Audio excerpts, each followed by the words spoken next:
Let's get to Pete Snyder running for governor. Pete, great to have you with us. Johnny, great being with you this morning. I know you're still licking your wounds from Titans' loss of pass, but that Super Bowl was quite something, huh? What'd you think? I was very disappointed. Obviously, I bet Kansas City -3, so that went down the tubes. Yeah. I knew I was done early, but this is one of those Super Bowls I was actually looking forward to it. We had a little get together. My son's girlfriend Kaylee came over, and we had a big spread. And I was really looking forward to a really good game, and it was a stinker. And I thought, look, Tampa was going to win that game, but I thought the worst call that happened was when Andy Reid called a timeout with 39 seconds to go on a 2nd and 10 before the half. I'd have just let the clock run out and got the hell out of there. Why he called that timeout was beyond me. If he doesn't call a timeout, clock runs out, it's 14-6, Kansas City gets the ball back, so the whole game changes.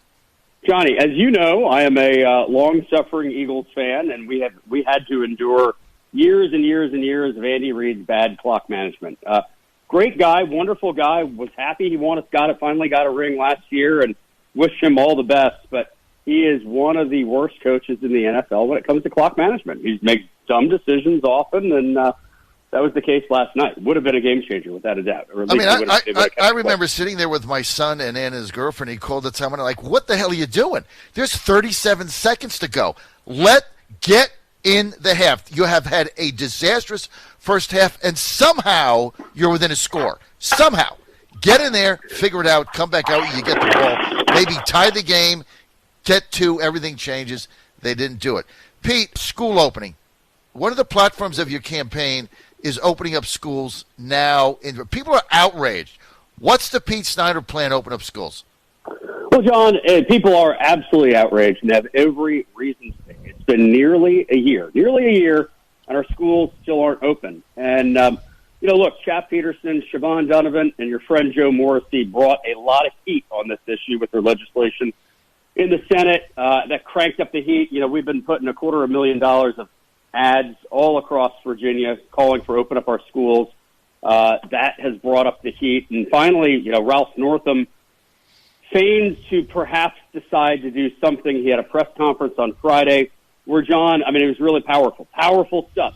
He got up there, and after a year, he suggested that possibly 5 weeks from now, maybe schools, if they perhaps want to, should consider 2 days a week of instruction, but you really don't have to have teachers there.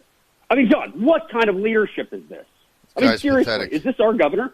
Honestly. He's pathetic. What kind of leadership is that? Not it is zero. Absolutely weak and pathetic. There's a weak governor with no plan. And you know what? I have a plan. It's really, really simple, John. Open our schools now, 5 days a week, every week, with a teacher in every classroom. Period. The CDC says it's perfectly safe to go back into the schools. Joe Biden's very own coronavirus task force says the same exact thing.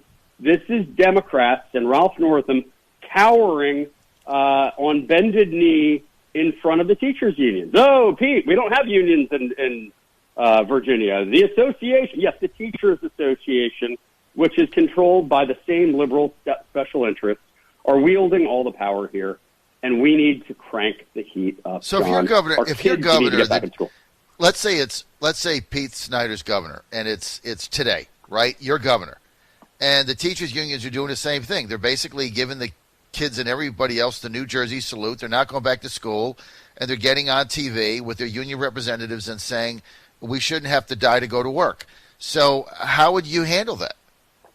Certainly. I would be working with every single school district in every single locality to have a plan, clear plan from the governor of exactly how to get it done. And look, there are some haves and have-nots in Virginia, and that's really what's hurting the most. The disadvantaged students who were behind to begin with are getting clobbered in this whole thing. So, school districts like Fairfax and Loudoun that are swimming in money, they have what it takes to open up right now.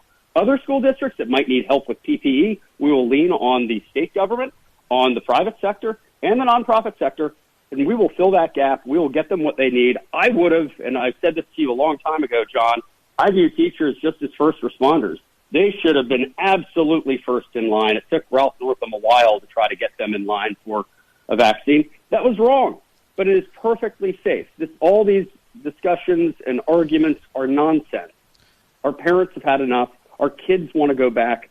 70% of the teachers want to go back, if not more, John. They didn't sign up to be an IT administrator. You don't teach for the money. You go to Wall Street or do something goofy like that. They teach because they love being in the classroom teaching our next generation.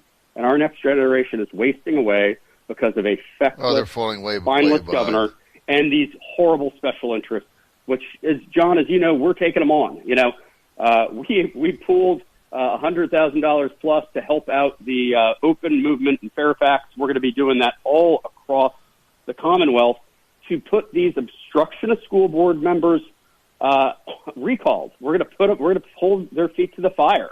They need to be outed for what they're doing in trying to keep our kids out of the schools. So we're taking the fight right to them. And, John, the fight is not in November. The fight is right now. And that's why I'm going to be in Loudoun County tonight at the Figure It Out rally with tons of concerned parents and students. We need 5 days a week, and we need it now, John. Yeah, this is a nonpartisan issue. People just want to get their kids back to school. I mean, I go to Walmart, and everybody's standing in there at the checkout counter. The people are walking around helping me. I mean, I went there for Ann, asked where something was. Like, somebody's helping me. I mean, if they can go to Walmart and get paid $9 an hour or $7.75, whatever the minimum is, why can't we have teachers? I mean, if you're a Walmart checkout counter, you're engaging, 1,000 people on a shift. I don't understand why you can't teach. Let me tell you the other thing. Private schools are open. My son goes to Atlantic Christian Shores. We're blessed because he's in a Christian school, and we're able to do that. We sacrificed for him to do that for a very long time.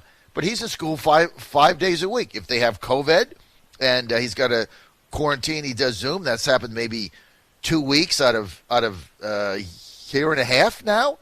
But they go to school. If the private kids can go to school because the business model fails if they don't go to school, right? They need the income, they need the revenue. Right. So guess what? They work hard, they roll up their sleeves, they plan in advance. I mean, your son's school planned a long time ago to make sure this works, because if they didn't make it work, that school dies. Right. And it's just plain and simple. Where there's a will, there's a way. Heck, the ABC stores were packed prior to the Super Bowl on Friday and Saturday. Virginians, wanted to get their hooch so they can, watch the Super Bowl. Right. That's a state-run operation. It was absolutely packed in there. Schools, we can open our schools, and we need to do it now. Let's stop the game. Let's stop kowtowing to special interests. I mean, Terry McAuliffe, he's been silent on the issue. He's hiding from the union. Well, he has to. McClellan, hiding from the unions. Boy, the communists, all of the Democratic candidates that want to lead this Commonwealth are absolutely silent or saying that they need to remain closed. I know Jennifer McClellan voted against the bipartisan Morrissey, Donovan, and Chap Peterson bill. I mean, the priorities are all wrong. I can't believe these people actually want to think about leading the state. They have no will. This is not a partisan issue. This is not Republican. This is not Democrat. This is just doing what's right for our kids. Well, it's politics. Johnny, hey, I'm sorry. I have to bolt right now. I apologize, but thank you so much for having me on. Shout out to your faithful listener, John, in Loudoun County. I hope he's going to be there tonight at the Figure It Out rally. Thanks for everything you're doing, John, to shine a light on this issue, turn up the heat on the special interests, and let's get our kids back in school, man. Hey, Pete, why don't you give the coordinates on how people get in touch with your campaign?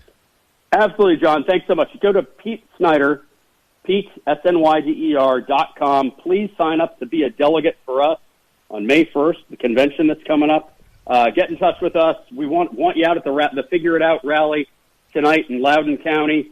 Reach out to us. Please send your contributions if you can. And we're building an army all across the Commonwealth, John, stitching every single wing of this Republican Party together. We have independents, lean Democrats who are sick and tired of having Richmond fail them, having leaders who have no plan, no leadership during the worst crisis we faced in 100 years. They want our schools open. They want it now. They want to save small business. They want their rights back. And you know what? We're together going to have Virginia lead again. Thanks, brother. Talk to you All soon. right, Pete, thank you. John Fredericks Radio Network, Pete Snyder running for governor.